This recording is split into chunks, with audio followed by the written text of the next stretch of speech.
ألا بذكر الله تطمئن القلوب. أعوذ بالله من الشيطان الرجيم. بسم الله الرحمن الرحيم. والسماء والطارق وما أدراك ما الطارق النجم الثاقب إن كل نفس لما عليها حافظ فلينظر الإنسان مما خلق من ماء دافق يخرج من بين الصلب والترائب إنه على رجعه لقادر يوم تبلى السرائر فما له من قوة ولا ناصر والسماء ذات الرجع والأرض ذات الصدع إنه لقول فصل وما هو بالهزل إنهم يكيدون كيدا وأكيد كيدا فمهل الكافرين أمهلهم رويدا. صدق اللہ. بسم اللہ الرحمن الرحیم. سورہ طارق مکی صورت میں نے کئی دفعہ آپ سے عرض کیا، تقریباً اب تمام صورتیں آخر تک مکی ہیں. سورہ والنصر آئے گی ہے، النصر اذا جاء نصر اللہ والفتح، غالباً ایک یا اور کوئی صورت وہ مدنی ہے، باقی ساری صورتیں مکی. اس صورت کے اندر بھی قسم سے اس کا آغاز ہے. قرآن پاک کی کئی صورتیں ہیں، گزشتہ صورت میں بھی قسم کے لفظ تھے اور یہی والسماء آسمان ہی کی قسم تھی. آج کی صورت میں بھی آسمان کی قسم سے اللہ جل شانہ نے صورت کا آغاز ہو رہا. 3 قسمیں کھائی گئی ہیں صورت کے آغاز میں، اور 3 قسمیں کھانے کے بعد انسان کو یہ کہا گیا کہ ان کل نفس لما علیہا حافظ. پہلے اللہ جل شانہ نے قسم کھائی آسمان کی، اور اس کے بعد لفظ ہے طارق، نام بھی ہوتا ہے، بیٹھے ہوئے بھی ہیں طارق صاحب اور بھی. تو طارق کا لفظی معنی ہوتا ہے اندھیرے میں آنے والا، رات کی تاریکی میں آنے والا. یہ میں اس لیے عرض کر رہا ہوں کہ قرآن میں آگے خود ہی وما ادراک ما الطارق کے بعد اللہ تعالیٰ نے خود وضاحت کی ہے کہ طارق سے مراد ہے نجم الثاقب، وہ ستارہ جو کہ بڑا چمکتا ہوا ہے. اور ظاہری بات ہے ستارے ظاہر ہوتے ہیں رات کو، نکلتے تو خیر وہ ہر وقت وہیں موجود رہتے ہیں، دن کی روشنی کی وجہ سے وہ اجھل ہو جاتے ہیں، رات میں ان کا ظہور ہوتا ہے. اور بعد مفسرین نے ایک بات یہاں نقل کی ہے کہ قرآن میں جہاں لفظ آتا ہے نا ادراکا، ایک ہے ادراکا، ایک ہے یدریکا. وما ادراکا وما یدریکا، قرآن میں ایک جگہ ہے وما یدریک لعل الساعۃ قریب. تو جہاں ادراکا لفظ ہے وما ادراکا، آپ کو کس نے بتلایا یا آپ کو کیا معلوم، اس لفظ کے بعد اللہ جل شانہ نے قرآن میں اس کی وضاحت خود فرمائی. پیچھے آپ نے لفظ پڑھا تھا، یعنی غالباً گزرا ہے نا، یہ آگے بھی آئے گا، انا انزلناہ فی لیلۃ القدر وما ادراک ما لیلۃ القدر. آپ کو کیا معلوم لیلۃ القدر کیا ہے؟ آگے اس کی خود وضاحت فرمائی کہ لیلۃ القدر خیر من الف شہر. القارعۃ ما القارعہ وما ادراک ما القارعہ، آگے اس کی وضاحت ہے یوم یکون الناس کالفراش المبثوث. تو وما ادراک ما یوم الدین پیچھے گزرا ہے، ثم ما ادراک ما یوم الدین آگے وضاحت ہے یوم لا تملک نفس لنفس شیئا. یہاں بھی یہ ہے والسماء والطارق وما ادراک ما الطارق النجم الثاقب. لیکن جہاں ادراک نہیں ہے وہاں لفظ ہے ما یدریکا. بیٹے ان کو ذرا بات بیٹھے نا، ان سے کو خاموش ہو جائے، بچے جو بات کر رہے ہیں. وہاں لفظ آتا ہے، ایک جگہ ہے وما یدریکا، وما یدریکا جہاں لفظ آئے وہاں آگے اس کی وضاحت نہیں ہوتی وہ کیا چیز. وما یدریک لعل الساعۃ قریب، آپ کو کیا معلوم شاید کہ قیامت کا وقت بڑا قریب ہو، آگے اس کی وضاحت نہیں ہے وہ کب ہے. تو یہاں لفظ ہے وما ادراک ما الطارق، آپ کو کیا معلوم وہ رات میں آنے والی کیا چیز ہے. آگے اس کی وضاحت کی کیا النجم الثاقب، وہ رات میں آنے والی چیز کیا ہے؟ وہ چمکدار ستارہ ہے، رات کو نکلنے والا چمکدار ستارہ۔ اب یہاں جو چیز قابل غور ہے، 3 قسمیں کھانے کے بعد اللہ جل شانہ نے انسان کو اس بات کا احساس دلایا ہے کہ دیکھو ہر نفس، جو بھی شخص ہے، جو بھی نفس ہے، جو بھی جان ہے، جو بھی انسان ہے، ہر شخص پر کوئی نہ کوئی محافظ، حفاظت کرنے والا ضرور مقرر ہے۔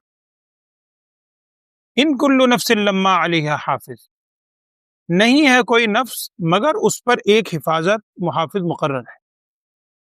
لہذا انسان یہ جو دنیا کے اندر زندگی گزار رہا ہے، عام طور پر انسان اللہ معاف فرمائے جب گناہ کرتا ہے نا، گناہ کرنے میں ایک خیال ذہن میں یہی آتا ہے کہ شاید مجھے کوئی دیکھ نہیں رہا، انسان چھپ کے گناہ کرتا ہے، اللہ معاف کرے۔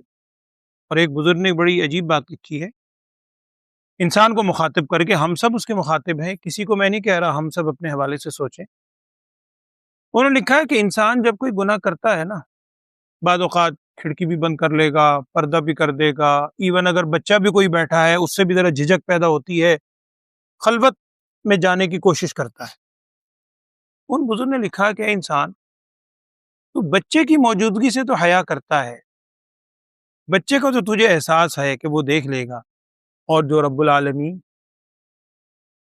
اس کی کیفیت کیا ہے؟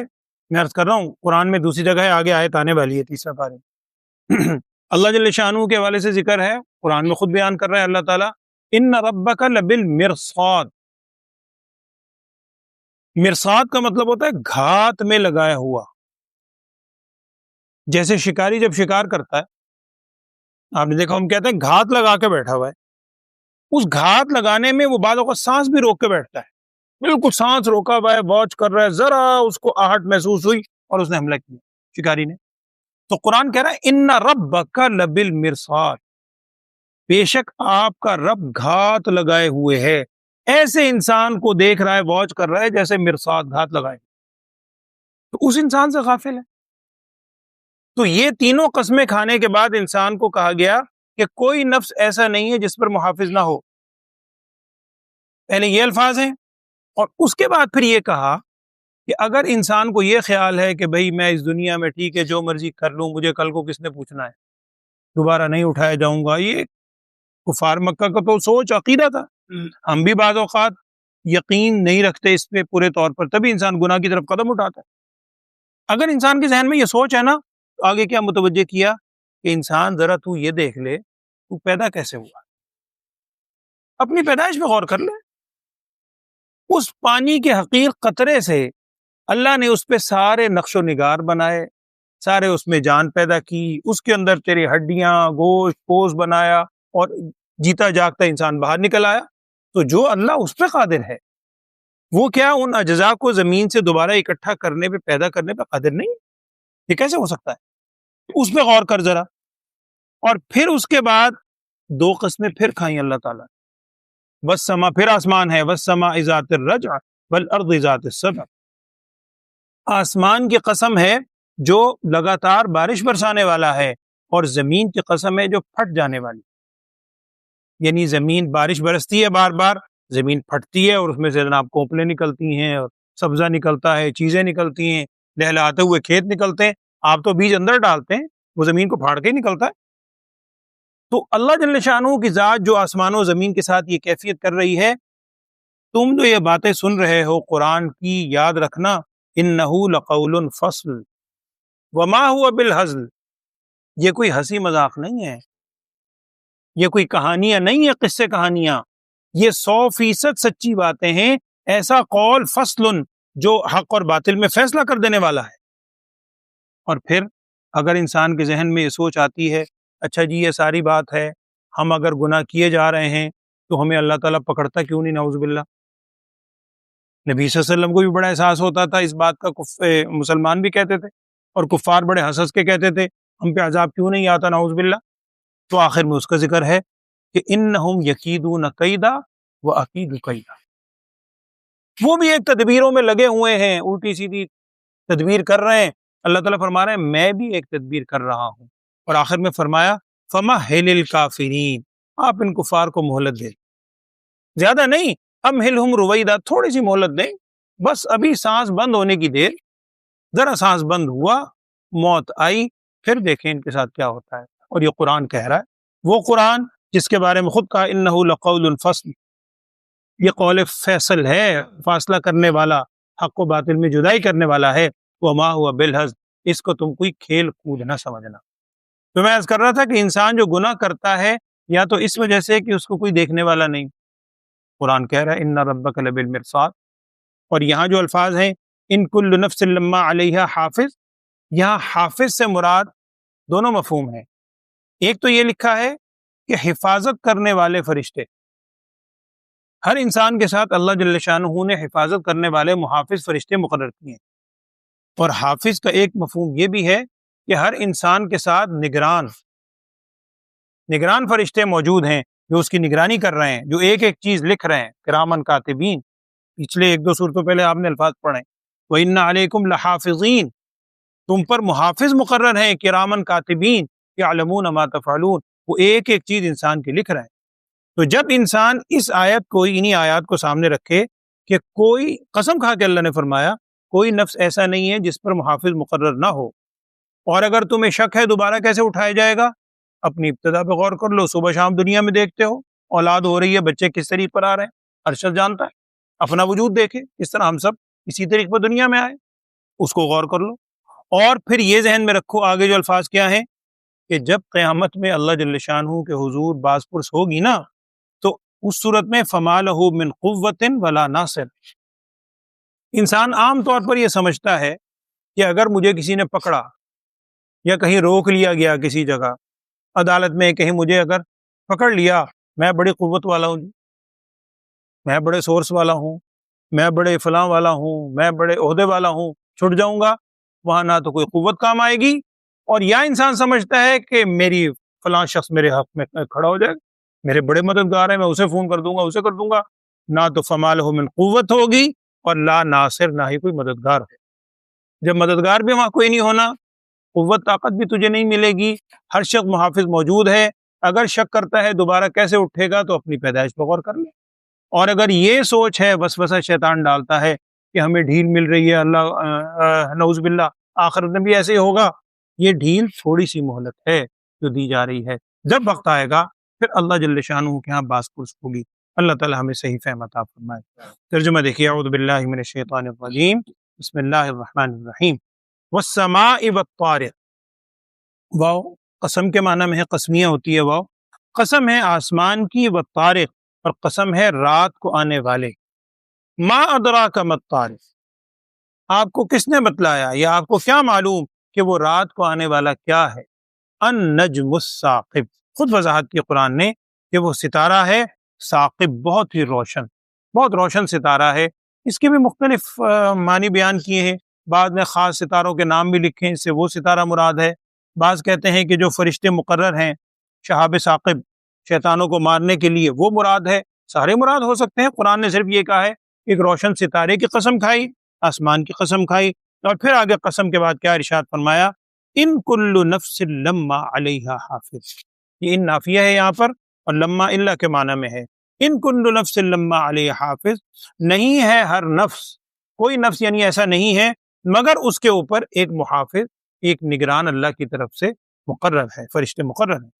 فَلْيَنظُرِ الْإِنسان، اب وہ میں نے عرض کیا اگر انسان سوچتا ہے کہ کیسے اٹھایا جائے گا، فَلْيَنظُرِ الْإِنسَانُ، چاہیے کہ انسان دیکھے، مما خلق، کس چیز سے وہ پیدا کیا گیا، آگے خود جواب دیا، اگر تم، یہ تو اتنی واضح بات ہے، لیکن پھر قرآن کہہ رہا ہے خلق من ماء دافق، اسے پیدا کیا ایک ایسے پانی سے جو اچھلتا ہوا ہے، ارشد جانتا ہے منی جب باہر نکلتی ہے تو اس کی خاص کیفیت ہے، اچھلتے ہوئے پانی سے پیدا کیا، یخرج من بین الصلب والترائب، وہ پانی جو کہ نکلتا ہے پیٹھ اور سینے کی ہڈیوں کے درمیان سے۔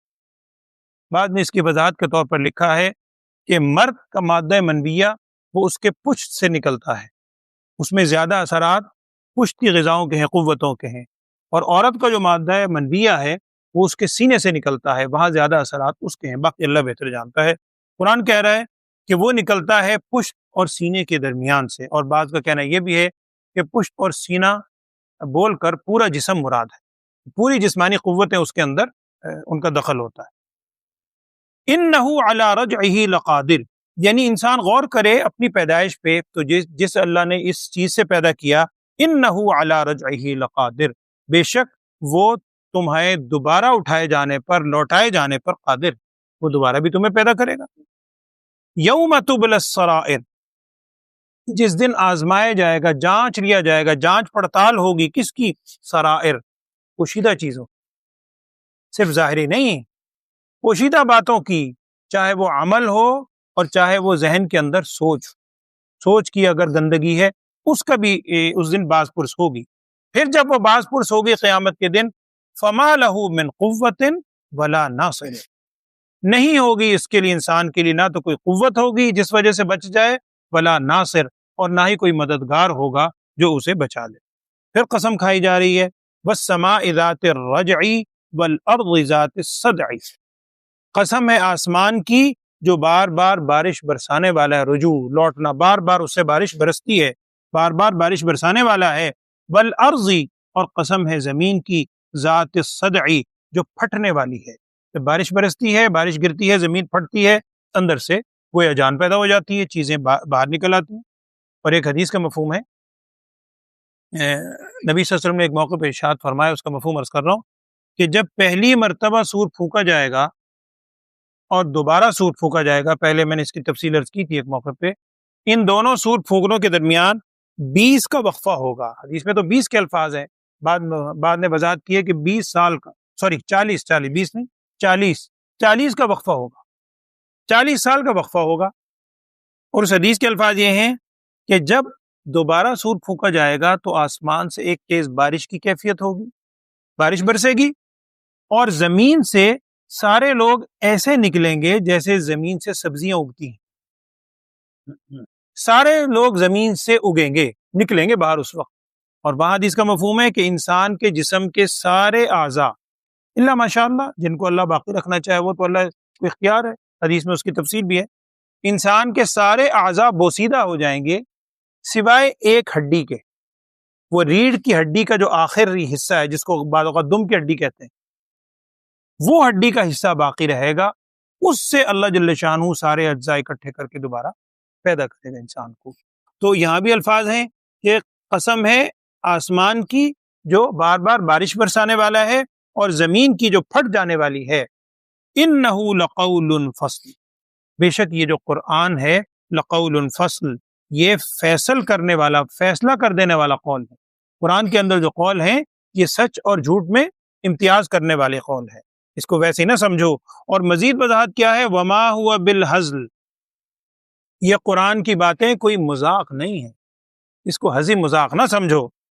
انہم یکیدون کیدا واکید کیدا، اب اگر یہ خیال ہے کہ جی مہلت کیوں ہے، تو انہم یکیدون کیدا، بے شک وہ بھی تدبیر کر رہے ہیں، تدبیر کرنا۔ میں نے عرض کیا تھا ایک موقع پہ کہ قید اصل میں کہتے ہیں خفیہ تدبیر کو، خفیہ تدبیر کو اصل میں کہتے ہیں قید، تو وہ بھی ایک تدبیر کر رہے ہیں، تدبیر کرنا، وَأَكِيدُ قَيْدًا، اور میں بھی ایک خفیہ تدبیر کر رہا ہوں۔ اللہ تعالیٰ فرما رہے ہیں فَمَهِّلِ الْكَافِرِينَ، اب نبی صلی اللہ علیہ وسلم کو ارشاد فرمایا جا رہا ہے کہ آپ ان کافروں کو مہلت دیں، چھوڑ دیں، اگر یہ بات نہیں مان رہے آپ ان کو چھوڑ دیں، امہلہم رویدا، انہیں مہلت دیں، تھوڑی سی مہلت بس دے دیں، اس کے بعد دیکھیے کیا ان کا انجام ہوگا۔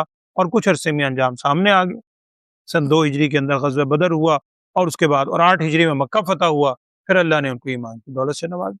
تو بات وہی ہے، یہ تو کفار کی بات ہے، ان کو مہلت دیں، ہمیں اللہ نے ابھی مہلت دے رکھی، ہم ابھی مہلت والی زندگی گزار رہے ہیں۔ روز انسان سوچتا ہے یہ کروں گا، پھر شیطان غالب آ جاتا ہے، اسی کا نام انسان ہے۔ اگر انسان کے ذہن میں خیالات ہی نہ آئیں، یہ کیفیت ہی نہ پیدا ہو، پھر تو انسان فرشتہ ہی ہو جائے۔ تو یہ خیالات ہیں، یہ ساری چیزیں ہیں، اسی کے ساتھ بار بار اللہ کے حضور توبہ کرتا رہے۔ اللہ تعالی ہم سب کو توبہ کرنے کی، گناہوں سے بچنے کی توفیق عطا فرمائے۔ مقدس مہینہ بھی شروع ہو رہا ہے، اللہ تعالی عافیت کے ساتھ ہمیں رمضان کے مہینے تک پہنچائے اور اس کی نعمتوں سے ہم سب کو سرفراز فرمائے، آمین۔ الحمدللہ رب العالمین، اللہم صلی علی سیدنا و مولانا محمد وعلی آل سیدنا و مولانا محمد وبارک وسلم۔ یا اللہ ہم سب کے گناہوں کو معاف فرما، لغزشات سے درگزر فرما، قرآن کی تمام ہدایات پر ہم سب کو کامل طور پر عمل کرنے کی توفیق عطا فرما۔ ہم سب کو یا اللہ ہر قسم کے گناہوں سے بچنے کی اور توبہ کرنے کی توفیق عطا فرما۔ نبی اقدس صلی اللہ علیہ وسلم کی سچی محبت اور ہر معاملے میں کامل تابعداری ہم سب کو نصیب فرما۔ بیماروں کے لیے دعا فرمائے، اللہ تمام بیماروں کو صحت، عافیت، سلامتی والی زندگی عطا فرما۔ بلوچ صاحب کے لیے بھی دعا فرمائے، ابھی ان کے بھتیجے نے بتلایا وہ بھی بیمار ہیں، اللہ تعالیٰ انہیں بھی صحت والی زندگی عطا فرما۔ مسجد کی رونق ہیں، مسجد میں بہت الحمدللہ ان کی خدمات ہیں، اللہ تعالیٰ انہیں صحت و عافیت کے ساتھ دوبارہ اسی میں مسجد میں آنے کی توفیق عطا فرما۔ ہم سب کو بھی یا اللہ اس مسجد میں اور تمام مساجد میں جانے کی، اللہ کے گھروں کو آباد کرنے کی توفیق عطا فرما۔ شیطان کے مکر و فریب سے ہم سب کی حفاظت فرما۔ ہم سب کو ایمان و اسلام والی کامل زندگی عطا فرما، ایمان کامل پہ ہم سب کا خاتمہ فرما۔